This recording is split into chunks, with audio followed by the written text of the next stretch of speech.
Hello students, good evening and welcome to our physics class. And we always say the finest and easiest way to learn the concepts of physics.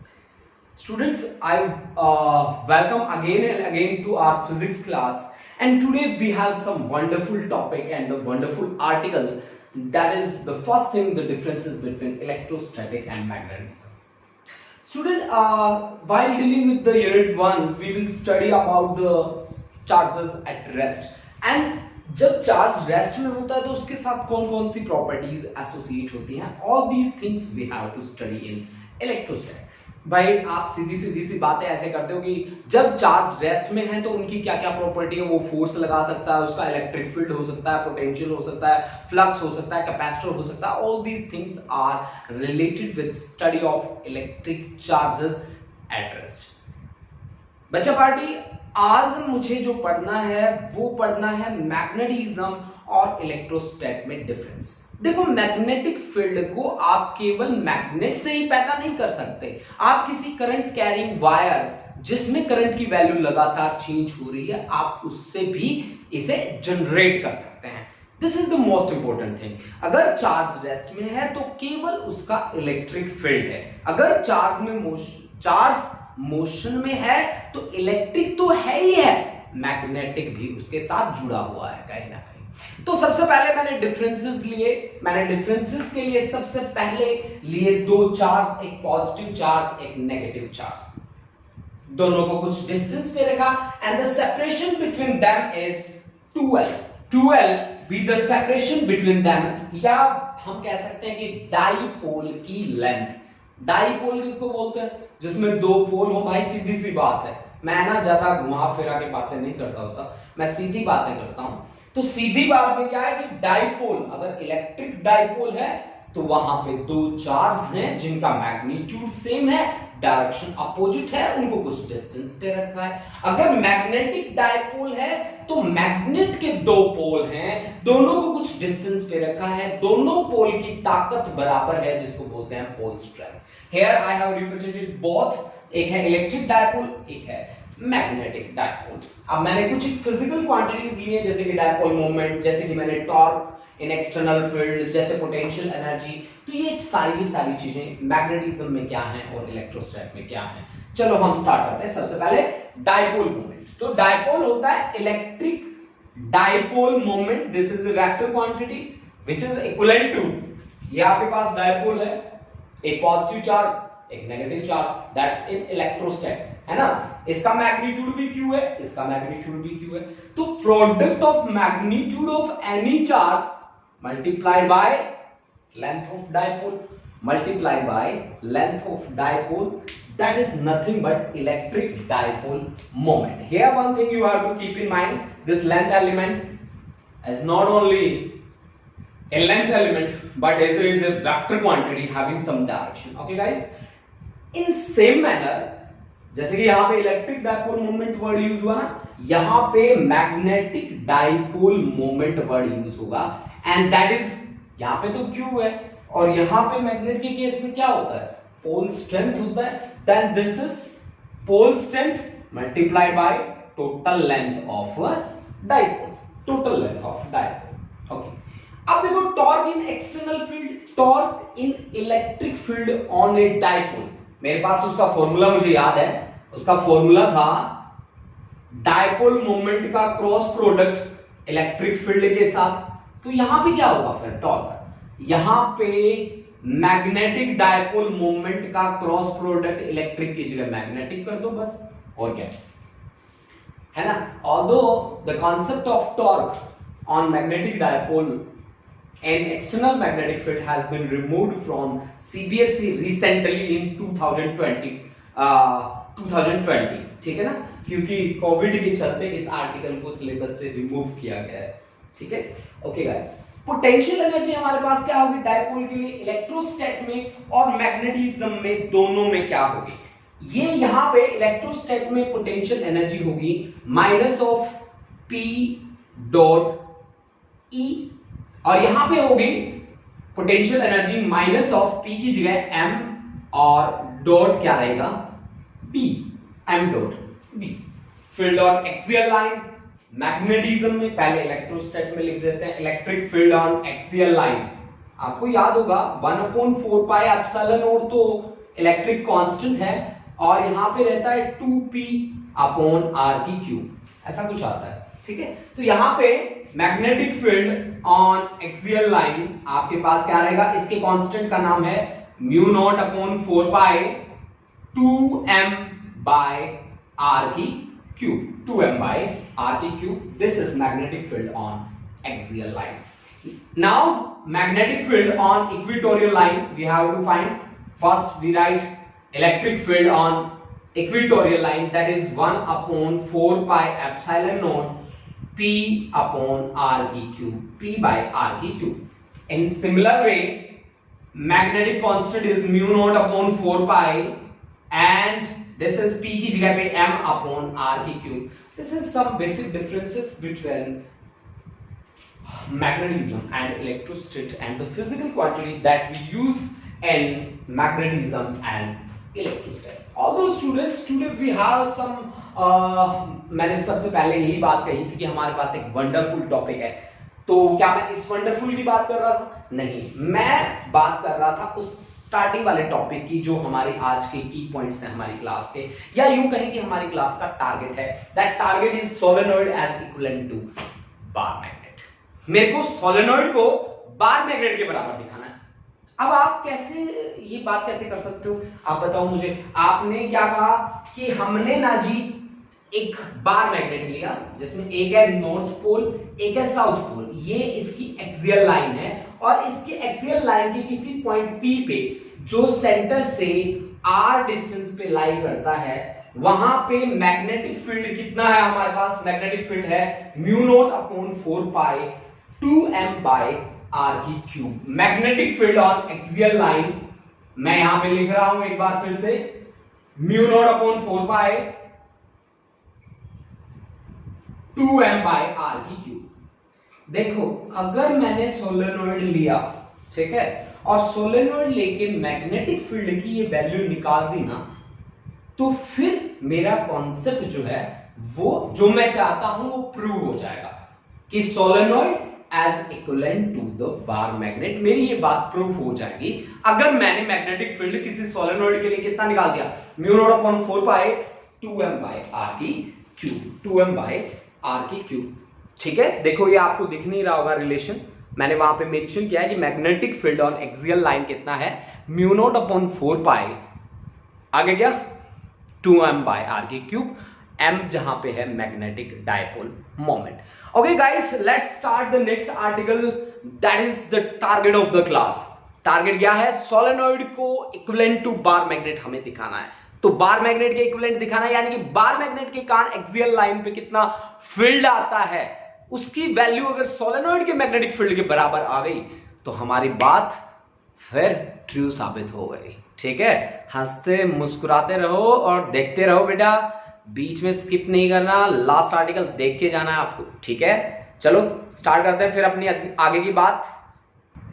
अब देखो, अब हम topic start करने वाले हैं bar magnet as equivalent to the solenoid. इसके लिए मैंने एक सोलेनॉइड लिया है ये, जिसकी लेंथ है हमने मानी है, अज्यूम करिए इसकी length, that length is equivalent to 2l। This is l and this is also L. Then the length of this solenoid is 2l. Let us consider a solenoid carrying current is equal to I and length is equal to 2l. Let us consider a solenoid, एक solenoid हम consider करते हैं, ठीक है, whose length carrying a current is equal to I. Carrying a current is equal to I and length इसके हम मान लेते हैं, इसका लेंथ हमने कंसीडर किया है, length is equal to 2l, इसका लेंथ हमने माना है 2l। अब आप देखो सोलेनॉइड कैसा है आपके सामने, I will show you by some example. ये हम ले रहे हैं पेज, ऐसा है हमारे पास सोलेनॉइड। देखिए आप इसको थोड़ा सा ना समझने की कोशिश कीजिए। ये है मेरे पास एक इंसुलेटिंग, चाहे प्लास्टिक का कोई कवर ले लो, ठीक है, कोई भी इंसुलेटिंग जिसकी शेप है हमारे पास कैसे, सिलेंड्रिकल शेप है, और इस पे हमने क्या किया, एक वायर बाउंड किया कुछ इस तरह से। मैं आपको बता देता हूं, कुछ इस तरह से एक वायर बाउंड किया है भाई, देखो, ठीक है। इस वायर में से करंट का फ्लो हो रहा है, देखो ये थोड़ा सा सिमट गया, ऐसे ऐसे ऐसे, इस तरह से हमने एक वायर बाउंड कर दिया इसके ऊपर, और इस वायर में से करंट का फ्लो करवाया। बेसिकली हमने ये काम किया है, ओके। अब देखो, अब हमने करंट कितना बताया, आई। अब हमने इसमें से एक टुकड़ा बाहर निकाला जिसकी विड्थ कितनी है, dx। ऐसे बाहर निकाल लो आप, जैसे कि यहां से मैंने एक टुकड़ा कट करके बाहर निकाल लिया कुछ इस तरह से। ये मेरे पास एक पीस है जिसकी विड्थ जो है, that width is equal to dx। वो मेरे पास उसकी विड्थ कितनी है, dx के बराबर है। ये है मेरे पास जिसकी विड्थ है dx, और ये x डिस्टेंस पे लाई करता है, कहां से, सेंटर से। सेंटर किसका, सोलेनोइड का। सोलेनोइड के सेंटर से x डिस्टेंस पे लाई करता है, खुद की विड्थ कितनी है, dx। अब आपने जो कंसीडर किया है आप उसे लिखते जाइए, ठीक है। Now consider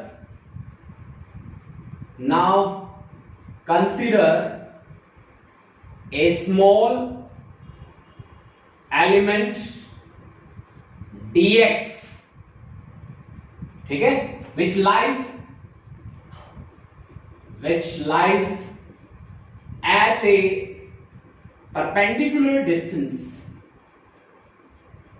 x from center of solenoid,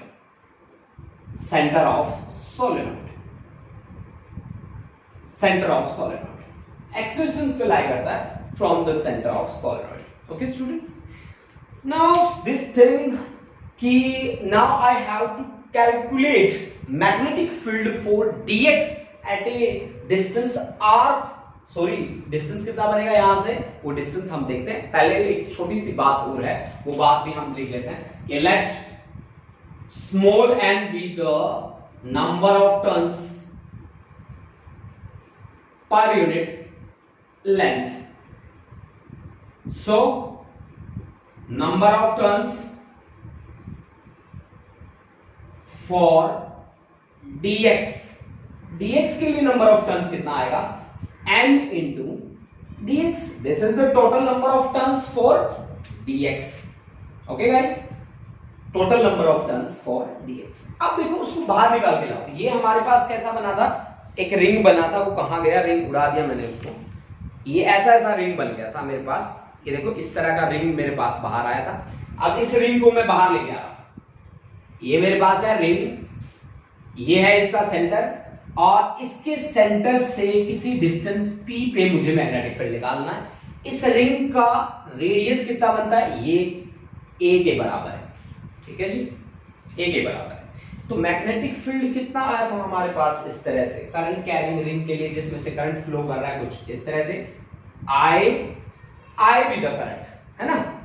अब ये डिस्टेंस कितना बनता है इसके सेंटर से, ये है x, इतना है r, देखिए P पॉइंट का डिस्टेंस r है सेंटर से, और सेंटर से कितने डिस्टेंस पे, x पे, तो ये बाकी कितना बचा, r माइनस x आपके पास बाकी बच गया। तो मैग्नेटिक फील्ड क्या होना चाहिए, स्मॉल मैग्नेटिक फील्ड कितना होना चाहिए आपके पास, dp, that is mu not, ठीक है। इसके लिए हमने वैल्यू पहले से कैलकुलेट कर रखी है बच्चा पार्टी, हम पढ़ चुके हैं इसको स्टार्टिंग में। म्यू नॉट, करंट कितना है I, रेडियस कितना है a square, number of turns कितने हैं n dx, क्योंकि dx के लिए आप काम कर रहे हैं, डिवाइड बाय 2 इंटू, अब देखिए ये डिस्टेंस कितना है r माइनस एक्स, इसका स्क्वायर लीजिए, r माइनस एक्स का होल स्क्वायर, प्लस रेडियस का स्क्वायर मींस a स्क्वायर, और रेज टू पावर कितना 3/2, रेज टू पावर कितना 3/2, ठीक है। अब देखो यहां पे आपको एक कंडीशन लेनी है, कैसे कंडीशन लेनी है, if point P lies at a distance, ठीक है, कैसे डिस्टेंस पे लाई करता है, सच दैट r बहुत बड़ा हो जाता है x से and r is much much greater than a, then neglect कर दीजिए x को भी एज वेल एज a को भी, है ना। यहां पे जो इसके साथ एडिशन में है उसको आप नेग्लेक्ट कर दीजिए, सब्ट्रैक्शन में है उसको नेग्लेक्ट कर दीजिए। जैसे ही आप नेग्लेक्ट करते हैं आपके पास dB की वैल्यू बन जाएगी कितनी, mu naught I a square N dx divide by 2 into r square का 3/2 यानी कि r की क्यूब। ये आपके पास वैल्यू आ जाएगी अगर आप इन कंडीशंस को फॉलो कर लेते हैं। तो देखो बच्चों, अगर आपने कंडीशंस फॉलो कर ली तो आपके पास ये वैल्यू आ जाएगी। dB is equal to mu naught I a square N dx upon 2r की क्यूब, है ना। अब स्टेप टू स्टेप चलते हैं, सॉल्व करते हैं इसको और रिजल्ट निकाल लेते हैं। देख लेते हैं कि dB यानी कि B हमारा जो मैग्नेटिक फील्ड है अगर आ गया हमारे पास म्यू नॉट अपॉन 4 पाई और 2m बाय r की क्यूब, तो हमारी बात बन गई, ठीक है। नहीं तो फिर नहीं बनी भाई। चलो लेट्स ट्राई। मैग्नेटिक फील्ड निकालना है मेरे को B, दैट इज किसके विद रिस्पेक्ट, x के विद रिस्पेक्ट। और x कहां से कहां तक वेरी करता है, इधर भी L उधर भी L, यानी कि mu naught I a square into n divide by 2r की क्यूब, इंटीग्रेशन में रखो केवल dx, क्योंकि x से जुड़ा हुआ और बाकी कोई नहीं है। x कहां से कहां तक वेरी करता है, x is equal to minus L से लेकर प्लस एल तक वेरी करता है। अब बताओ भाई dx का इंटीग्रेशन क्या होगा, तो b is equal to mu naught I a square into n by 2r की क्यूब, x हो जाएगा माइनस एल से लेकर प्लस एल तक। लिमिट पुट करने का तरीका होता है upper limit minus lower limit, तो ये आपके पास आ जाएगा mu naught I a square into n by 2r की क्यूब और l माइनस माइनस प्लस हो जाएगा 2l। This is magnetic field. Okay students, अब देखो इसको थोड़ा सा ही हमें और सॉल्व करना है, रिजल्ट हमारे पास क्या है, ठीक है। देखो फिर ये यहां पे आ गया आपके पास mu naught I a square into n into 2l divide by 2r की cube, this is magnetic field. अब देखो बच्चों, आप यहां से देखो small n into 2l, small n क्या था भाई, स्मॉल n था number of turns per unit length, है ना। तो आपके पास number of turns small n is equal to number of turns n मान लो, टोटल लेंथ इसकी कितनी है 2l है, तो नंबर ऑफ टर्न्स उसके लिए n इंटू 2l, यानी कि कैपिटल N आपका किसके बराबर है, इन दोनों के बराबर है। This is equivalent to capital N, that is I am going to write here, this is mu naught I a square, है ना, और capital N divide by 2r की cube, this is magnetic field. Okay, अब देखो भाई बच्चों, अब मुझे क्या करना है, सर्कल का एरिया कितना होता है, पाई आर स्क्वायर होता है, तो यहां पे इसका रेडियस कितना है a, तो हमारे पास इसका एरिया कितना होना चाहिए, इसका एरिया होना चाहिए पाई a स्क्वायर। यहां पे a स्क्वायर तो है, पाई नहीं है, तो पाई से मल्टीप्लाई कर दो, पाई से डिवाइड कर दो, तो फिर आपके पास b is equal to mu naught I into pi a square, है ना, ठीक है, pi a square into n divide by mu naught upon 4 pi होना चाहिए ना, तो यहां 2 से भी मल्टीप्लाई कर दो, 2 2 जा 4 और पाई से मल्टीप्लाई किया आपने 4 पाई और इंटू r की क्यूब, मतलब 2 से ऊपर मल्टीप्लाई किया, 2 से नीचे मल्टीप्लाई कर दिया, 2 2 जा ही हो जाएगा, पाई से ऊपर मल्टीप्लाई किया, पाई से नीचे डिवाइड कर दिया। अब देखो यहां पे अलग अलग चीजें निकालो, जैसे कि पाई a square that is area, है ना, म्यू नॉट अपॉन 4 पाई ये अलग से कांस्टेंट बन गया, ठीक है। तो आपके पास कॉन्सेप्ट कैसा आ गया कि मैग्नेटिक फील्ड आपने एक्सियल लाइन पे निकाला है सोलेनॉइड के लिए, that is mu naught upon 4 pi अलग से I into area into number of turns into 2 divide by r की क्यूब, डिवाइड बाय आर की क्यूब, है ना। अब आप मुझे बताओ करंट इंटू एरिया क्या होता है भाई? करंट इंटू एरिया होता है बच्चा लोग, मैं थोड़ा डस्टर का यूज करना चाहूंगा, अगर आप स्क्रीनशॉट लेना चाहते हो तो स्क्रीनशॉट ले सकते हो पॉज करके वीडियो को, ठीक है। अब देखो हमने कुछ जगह बना ली भाई, आप जगह बना के उसमें करते हैं काम। देखिए आपने सुना है मैग्नेटिक मोमेंट को, आपने कहा क्या सुना है मैग्नेटिक मोमेंट के बारे में कि that is current into area. ये तो एक सिंगल टर्म के लिए, अगर एन टर्म्स है तो आप क्या कहोगे कि दिस इज एन आई ए। अब आपको एन आई ए दिख रहा है यहां पे, बिल्कुल दिख रहा है, उसकी जगह पे आप क्या लिखोगे? This is total magnetic moment N, है ना भाई। अब देखो फिर आपके पास magnetic field on axial line for solenoid कितना आया? म्यू नॉट अपॉन 4 पाई, इसकी जगह m लिख दो into 2 that is 2m by r की क्यूब। क्या ये इक्विवेलेंसी रखता है? अगर मैं बार मैग्नेट लेता और उसके लिए मैग्नेटिक फील्ड निकालता तो क्या यही वैल्यू होती? देन आंसर इज यस, कि यही वैल्यू होती आपके पास। अगर यही वैल्यू होती तो फिर मेरा कॉन्सेप्ट तो बिल्कुल सही है कि bar magnet always behaves like the solenoid, ठीक है, वो सोलेनॉइड की तरह बिहेव करेगा।